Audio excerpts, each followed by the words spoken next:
random stream here on Twitch, and we're going to discuss a lot of the stuff. What has been happening? What has been happening with Linkin Park here? They have a new singer. Emily Armstrong, I think, is her name. Those are big shoes to fill, man. I'm not the biggest Linkin Park fan. I don't know a lot besides the stuff that's on the radio. So I am excited to kind of dive in on this, and obviously a little bit nervous. I know their hits. That's pretty much about it. I've tried doing some album reviews. They're up on Patreon, and some of the stuff. Maybe it's just what I'm used to listening to now. It's just going back to that is not my preferred go-to when it comes to like new metal style stuff. The main thing that we do need to, I guess, address is the new singer. I don't know where she's from. I don't know what other band she's done or wherever she's been. So seeing some of the stuff in my Discord, I've seen what she's been singing for 20 years or something like that. What band has she been in? Like, has she been in multiple bands? Thank you guys for the subs as well. I really do appreciate it. One band is Dead Sarah. Okay, I don't know who Dead Sarah is. Is it metal? Like, is it actually metal? I just don't know anything about her. I wonder if her arm is strong. This guy. She just does arm wrestling on the side. I guess she's still in this band. That's another thing I don't know as well. This is 12 years ago. Let's do something really old here. Sounds like more, I guess, like rock style.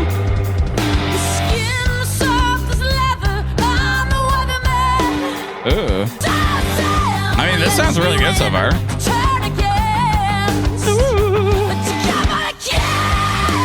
I mean, she's got a little bit of that raspy vocals as well. Just kind of get a little bit more familiar with her. I would like this. It's nothing I would like really go back to listen to just because I listen to more metal music. How did she get this gig is what I'm wondering. Filling Chester's shoes, that's a big shoe to fill, man. In my personal opinion, just hearing this and like, you know, having them go towards, you know, a female singer for Linkin Park and keeping the name, I don't know. Do you think they should have just made a new project? I think I'll make a little bit more of a decision of that when I actually hear what they were doing on the live in that. They met in 2019. For them to have a female singer, I forget what her name is already. I wanted to call her Sarah. So Emily Armstrong, like if Linkin Park's going to start changing the way that their music is, I think this is a good route to go with. Having another male in there, I feel like a lot of people would want him to sound just like Chester. And I think that's another topic some people could talk about. But if they're wanting to move on, continue the legacy of Linkin Park and like the caliber that they do have on that stuff, I think it is a good move in that sense. And I think it's really neat to have someone like that to take over. Is it the right choice? I have no idea. I don't know what they sound like yet. I think it was a bold statement to pitch her, and it really gets people talking. Yeah, I kind of agree with that. I know there's other cover bands that people sound exactly like Chester, but that's the other thing is like, do you really want it to sound like Chester? You know, they could have went the AI route as well, which I think that would have been kind of cool with the way AI is going. But also, you know, having a female singer, it could change the dynamics of what Linkin Park is. But Linkin Park was Linkin Park. You know what I mean? Mike is still an LP, and I think them keeping the name is totally fine. Is he the only original person from Linkin Park though? I don't know much Linkin Park, so this is why I was a little nervous coming on here. So I'm really going off the chat today. Would have also respected if they made a choice to rebrand. I feel like that would have been cool too. Chester wasn't even the OG. Oh, Mike and Brad, Joe, and the other guy. Okay, let's move on to the next thing. I think they just came out with a song like properly recorded with Linkin Park. I mean, I can turn it into a reaction as well, but we'll definitely check it out while we're here. But also want to check out the live stuff. So I guess they did like a live announcement, and they did this whole thing of like a live thing on YouTube, and it counted down, went to 0, and kind of went back up. That was like the big thing there. So it was kind of interesting to see that. And then they announced this, and I guess just did this live show. Was that an announcement? Like, I guess, could you even buy tickets? Was it a surprise show? I don't know really what happened there. Let's do Numb, chat. Let's do Numb. See what they do on Numb. So this is the first time anyone's ever heard that this was happening. Tired of being what you want me to be, feeling so faithless, lost under the surface. That sounds cool. Oh, it's a secret show. Okay, got you. I wasn't invited. Not that special. All right, so far, I mean, like, she's hitting all the notes. It sounds really cool with her, you know, style of vocals on her. She's got a little bit of rasp, which is what I like and enjoy. It can kind of be, you know, relatable with Chester's vocals and stuff. So, I mean, like, it's nice to hear a little bit of the female touches on there with her vocals, a little bit higher range. I think I've seen like some comments saying like, oh, you're not even playing in the same key. She has a higher range for sure. So, I mean, like, it's going to be a little bit different to accommodate her vocals. Skip the 205. Ooh, that's good. She knows. You were just like that with someone mean, that was really good. Her vocals are great on this. I'm not gonna lie. I saw a lot of people saying like her like it wasn't that great type deal. Like I feel like a lot of people were saying like she wasn't hitting the notes. It was crackly and stuff like that. So I don't know if it was nerves or something, if that was that point. But I like the raspiness to it. I think it adds a lot of character for sure when she can, you know, hit those little raspy spots just like Chester did. Pitches are there. Everything sounds good. She's interacting with the band or with the crowd as well. I think live performance from someone that's been doing it for, I guess, 15, 20 years or whatever. I think you know, you should have that as well. But I would be shitting my pants knowing that I was going to go out in front of a crowd that didn't know anything about me being a singer for Linkin Park type deal. You know what I mean? So what are you guys thinking about the live stuff? What's your opinions here? I love her rasp. I think it's good. I think it's a good touch. And I like the little bit of the higher pitch sound as well. I think having a female on here gives it a neat, unique sound and maybe a different generation for Linkin Park. 300 and something K we're watching on YouTube. That's it. I would have thought it would have been more. You think they should retire LP? I think with a few more shows, she'll be vibing. Yeah, it's a lot for sure. She's got her own sound and not trying to beat Chester, which I appreciate. That's a good topic as well, man. It's a big shoe to fill. Be you. And I think that's probably what the band said as well. And knowing her for however long that they have known her for, be yourself. Go do what you're doing. And yeah, not trying to be like that is, I think, a good topic point to point out. It's got you hyped. Okay, cool. So people are definitely enjoying this. And her studio sound is perfect. Yeah, I love what we heard from Dead Sarah was really good. This got 2 million views. There is a studio one and there is a live one. What one should we do? Studio's better. All right, let's check out the studio. I mean, we heard her live. It's going good. It's going good so far. Let's see what they do on this one. She was friends with Danny Masterson. Yeah, I've kind of been hearing some stuff about it. So is there a video I can watch for that? We'll do Nik's. We'll make content off Nik's content. Overall, it's been a vibe. Now, only a few days later, of course, we can't have nice things. So there's already a bunch of past being dug up of Emily and accusations regarding ties to Danny Masterson, who was in the 70s show and got convicted of very, very, very bad things that we're not going to explicitly explain here on. I don't think we really need to explain. I have heard what has happened kind of thing. I know he's, what is it, Scientology? I don't know what that is exactly. If you guys want to help me out on that, I don't know that terminology in that sense or like how they really know each other. As well as her ties to Scientology, which is also tied in with the Danny Masterson stuff. Now, as soon as, or specifically Reddit. It's king of cult religion with loads of influencers and famous people. Oh, shit. Is that what that is? But what kind of cult is it, though? Like, is it like, I don't know. Like, I've seen like a thing on Netflix where like there's a bunch of dancers that were in a cult from TikTok kind of thing, like social media influencer kind of thing. Is it something like that? Or is it like something like drink the blood of infants kind of thing? And very Illuminati like. I don't know.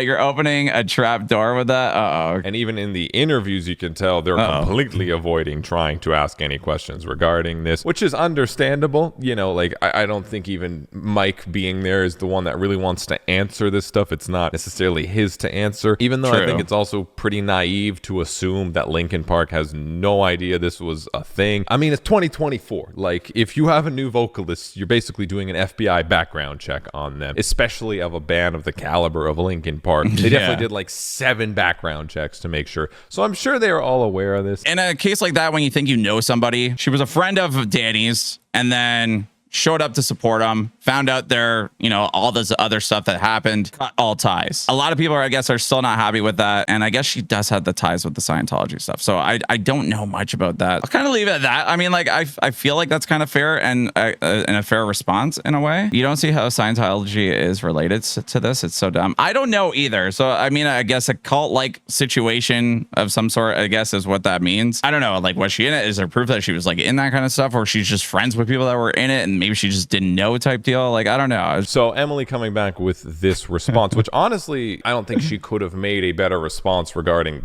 this part of the situation. Like, it's pretty direct. I agree. Hey, that was a bad idea. Shouldn't have done it. Don't support the person. Now, even after that statement, it doesn't stop because people are still blasting her on the Scientology part because Emily didn't seem to address that at all. She only addressed the Danny Masterson portion of the controversy. I guess there's even more. Chester Bennington's own son seemed to be really upset with the whole situation. situation and calling out Mike? I didn't know he had a son, to be honest, and to even think what his family would even think about with all this stuff. So I guess he's not happy with this. I haven't seen this quite yet, but to quietly erase my father's life and legacy in real time, not only during a band interview, meant to clear the air about certain aspects of Linkin Park's history and the future of during International Suicide Prevention Month. I have refused to acknowledge the impact of hiring someone like Emily without so much as clarifying the statement as the variety of victims that make up your core fan base. No acknowledgement of the way you groom your fan base, Chester's kids or families, my falling out with your wife. Holy shit. Oh shit. Okay, so there's a lot of shit fucking going on. The can of worms is now open here. Again, I'm pretty sure Linkin Park is very aware that this would have maybe happened, maybe not to this degree. Are they going to say anything? I'm not sure. Is Emily going to say anything? I don't really think so, because I mean, this is a hard situation to be Emily in this. I mean, you go on in front of the whole world and announce that you're singing for Linkin Park, and I mean, yeah, I guess Nick would say like they're like FBI agents on this. They know what this is came up. There's articles and shit all over about it, and you know they probably did their homework and stuff on this. It's not like they would like hire someone like Emily to do this if she was a bad person, in my opinion, and probably more behind it. But I mean, I guess a lot of the stuff still isn't getting answered. But yeah, she has a lot of like explanations to be doing. You know what I mean? Like she needs to explain, I guess, what's been going on, how to address it. Like you jump in a band like Linkin Park, and then now this kind of drama pops up where everyone's trying to fucking cancel you because of this stuff. So that's hard, man. It's definitely sad, and it sucks to see. I want to see the good out of all this and it all work out for her. But you know, when things keep popping up, it's like, it's kind of hard to you know, deal with that stuff, especially being in her shoes on that. These are different shoes that weren't supposed to be filled, you know? That's a lot to think about. I mean, I don't think Mike or supporting fans were ever trying to do that. I feel like seeing Mike's fallout with the popularity doesn't mean want Chester's legacy gone. I don't think it's being erased, like I guess his son is saying. I mean, there might be some other things that maybe have been said behind closed doors. I have no idea, but like the fact that, you know, there's now, you know, they don't really talk or something like that. Maybe they did before. I don't see that. I don't see that, especially coming back from the Linkin Park fans. Everyone's going to remember Chester, and everyone's going to be very supportive about it to a degree. Obviously, there's things in the way here, and things people like, man, I've been seeing it already as well. A lot of people just don't like female singers being in metal bands, and it's like, what the fuck is wrong with people? Like, it's you know, very sexist in a way, but like people think like that. It's just crazy. So, you know, there's obviously going to be hate. There's going to be a lot of talk about that stuff. But for the fact that like his son to put something out like that, it's crazy and it's going to cause some stuff for sure. Also, with Scientology, you don't want to mess with that. You know, there has been cases where don't mess with it. I think the only thing you can really come out and say is, I don't support Scientology or don't condone it, for people to maybe be happy at this point, or I don't know. This is an almost impossible situation. Think it's gonna be enough. And again, it's unfortunate that this is a controversy and a situation that takes away from just the legacy of the band currently, legacy of even Chester, and just the rollout of all this music. Even myself, being a person that was just sitting here so excited for new Linkin Park, to check out all the songs, to review the album, it's definitely an awkward situation. So comment down below. What do you guys think should happen? What do you guys think is going on? That's crazy, man. I don't know what's going to happen. I mean, I feel like it's not going to be enough the way that she did make her statement and stuff like that. I hope nothing else comes out, and I hope that like she's just, you know, telling the truth, which I would feel like she is, but I know not a lot of these people are going to let this shit down. Doesn't matter if it does get resolved or not. There's going to be all these haters saying, you know, all that stuff. And the fact that even Nick's getting, you know, a little bit of the backlash of it just for making content on it and stuff like that. Like, he's talking about the situation. He loves the band. Like, yeah, he wants to enjoy it just like everybody else does. Check out the new singles, check out the album and stuff. See what's going on with it. This is a big legendary band that has, you know, formed a lot of the metal music that's out there. So if not, probably the band, like they're the new metal band that everyone loves back in the day. So I mean, like there's a lot to take in for sure. I don't know what to even say or what I think is going to happen. I feel like I'm just kind of sitting here and just waiting for something to happen in a way. But I mean, I feel like I'm going to be checking out the songs. I do, you know, have like good intentions on this. I want to see this work out for everybody in the band. But it sucks the fact that they are, you know, Emily is the new singer on this and this is already happening. You know what I mean? Let his legacy live. You know what I mean? I feel like if, you know, you had somebody like that in your band, you would do anything and everything to help their family, make sure that he still gets the recognition. That's just my opinion. I mean, I would if I was in the band. I'd be like, yo, posters up everywhere of Chester, this and that, like, you know what I mean? Like, it's stuff like that. I don't know. Is that good? Was that, I mean, that was a long ass video. I gotta go through an hour worth of fucking content. But yeah, I guess that's the video. Let me know if you like this one. Like this video, comment. Let me know what your thoughts are on this. It's crazy. It's gonna be definitely that talk for a while for sure. So buckle up. I don't know. Maybe we'll still keep following around with it if you guys like this kind of content and want my opinions on it. But as much as I know people make content on other people's content like this, thank you, Nick, first and foremost, because I don't want to fucking Google shit and make a video like that. But it's very interesting for sure. And I love connecting with you guys in the chat here. So definitely come by a stream. We have fun here. I almost slipped up and said we do fun metal things, but thanks, Nick, again. But we mainly do reactions, but I would like to do a little bit more content like this. So hell yeah. Thank you guys for chiming in on that.